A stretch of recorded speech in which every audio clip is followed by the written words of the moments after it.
Hi everybody, Patrick here from Engineering Shock Electronics, engineeringshock.com. This is Project 20 for the Epoch Learning Center.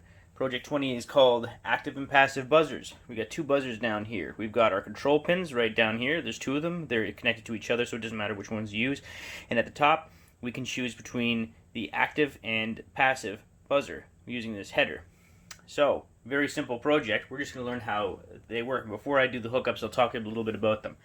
The active buzzer. When you apply 5 volts to it, at least a 5 volt signal that can carry enough current to power it, there's an internal oscillator in the active buzzer that just offers a constant beep. So you can't change the frequency, it's fixed, it's a high-pitched beep. And the passive buzzer is more like a speaker. It's got a relatively low internal resistance, and you can create different sounds by pulsing to it. So for this project, we've got essentially a little police siren for the active buzzer, and we're just going to pulse 500 milliseconds on, 500 milliseconds off for the active. So first things first, we're going to use the analog keypad to control it. So we're going to connect the ADC K pin to analog pin 5, A5 on chip A, and we're going to connect GPIO pin 2 on chip A to the to the buzzer control pin, whichever you choose. There's two of them, and that's exactly it. So let's power it up. So I'm powered on. Buttons 1, 2, 3, 4, and 5 control the passive program, and the rest of them control the active. Now I've got my header connected to control the active buzzer right now. So if I press one of the lower buttons, it'll turn the active buzzer on for 500 for half a second, then turn it off. And if I press and hold it, it's pretty loud, and I'll just let go. Now if I use the passive code for the active buzzer, it's going to give us a weird wonky result.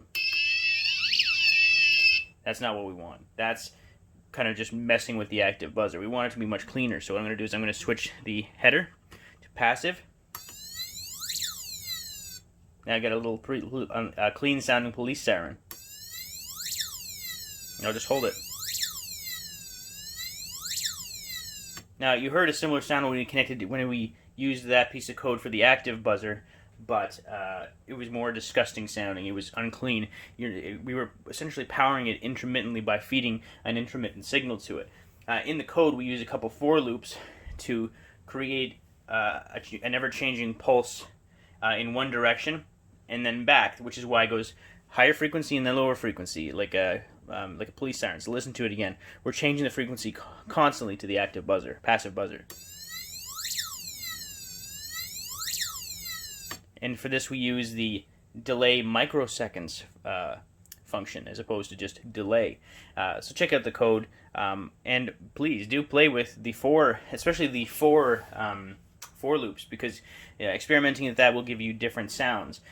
You can use the tone library. There's a tone library, and that's an option through Arduino as well. So you can create different tones and songs with the passive buzzer. This is just an introduction video. We'll probably do that at one point later on, but I'm trying to get through all the electronic blocks, and I'm still not even close to being done that. So this is Project 20. It's a very simple one. Next, I think I'm going to use the keypad. I'm going to connect a PS2 or USB keypad, and we're going to write stuff to the LCD just as an introductory project for it. And then we'll probably get into, I don't know, there's so many blocks left. The joystick, the SD card, the RFID reader, the NRF 24L01+, Bluetooth. There's a lot of stuff left. Matrix keypad. I'll figure that out. But I'm going to take a couple days off to finish the ordering for the Kickstarter, which is linked below. So stay tuned for Project 21. Thanks for watching, everyone.